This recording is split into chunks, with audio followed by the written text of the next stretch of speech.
Hello mga ka-bless! For today, mag-eyelash tutorial na muna tayo. Matagal-tagal na rin akong walang eyelash tutorial dahil nabibisi tayo sa buhay nanay. Nare-realize ko habang tumatagal, sobrang nagkakaroon ng thrill yung buhay ko. Before kasi, nung wala pa si Baby Bless, yung daily routine talaga namin, pasok, uwi, pasyal, pag may naisipang ibilhin, bibilhin. Pag may nakita, kahit hindi naman kailangan, bibilhin. Anytime, pwede kang umalis. Pero ngayon, nung dumating na si Bless, grabing plot twist talaga. Ngayon kasi, bago ako pumasok sa shop, magpapaligo muna ako ng baby. Ililinisan ko muna yung bote ni baby. Bago ka palang papasok sa shop, pagod ka na. 'Di ba? Pero sa araw-araw na ginawa ko yun, sobrang saya ng puso ko. Hindi ko siya pwedeng hindi gagawin kasi one time, nung hindi ko ginawa yun, pumasok ako ng super aga sa shop and hindi ko siya napaliguan, hindi ko nalinis yung bote ng bata. Alam mo yung naramdaman ko buong hapon?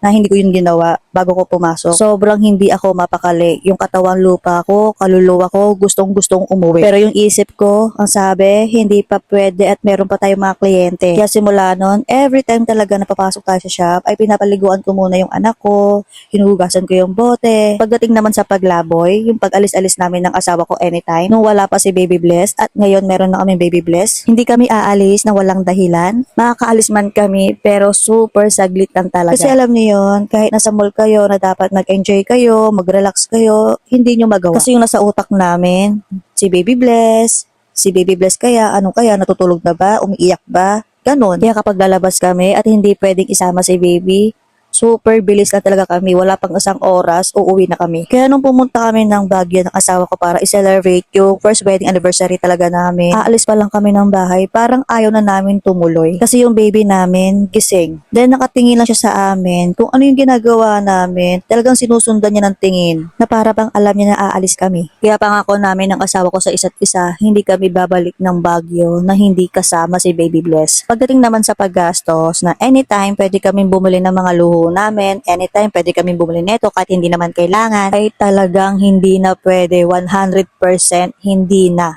Ako kasi, mahilig ako sa tsinelas, sa bags, sa wallet, sa pabango, sa lipstick. Every time talaga na matutukso akong bumili ng mga yan, laging pumapasok sa utak ko agad-agad na hindi na pwede. Kinakalaban talaga ng utak ko yung puso ko. Yung puso ko gusto kong bumili.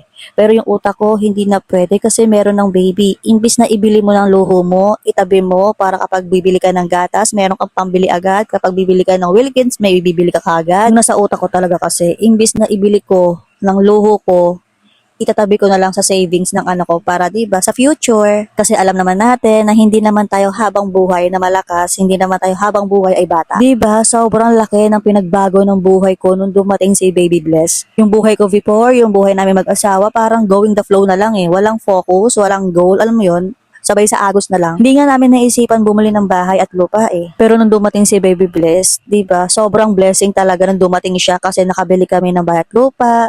Nakabili kami ng tricycle. At ngayon, ang dami kong gustong pasukin na pwedeng pagkakitaan. Before kasi, nung wala pa si Baby Bless, yun lang yung gusto ko, mag-lashes. Nakafocus lang ako doon sa lash room ko. Pero ngayon, gusto kong bumili ng mga makina sa pananahe para at least kahit nasa bahay ako, nananahi ako, kumikita ako. Gusto ko din magpatahe. Mahilig kasi ako sa mga pantulog at sa mga terno na mga pang baby. Yung terno na pang baby, si Baby Bless yung imomodel ko. Gusto ko magkaroon ng tindahan. Yung tindahan ko gusto ko ano lang, bigasan, itlogan, frozen foods, alak, yung mga ganun. Kaya diba, sobrang laking plot twist talaga ng buhay namin mag-asawa simula nung dumating talaga si Baby Bless. So ayun lang, thank you for watching. Bye! Mwah!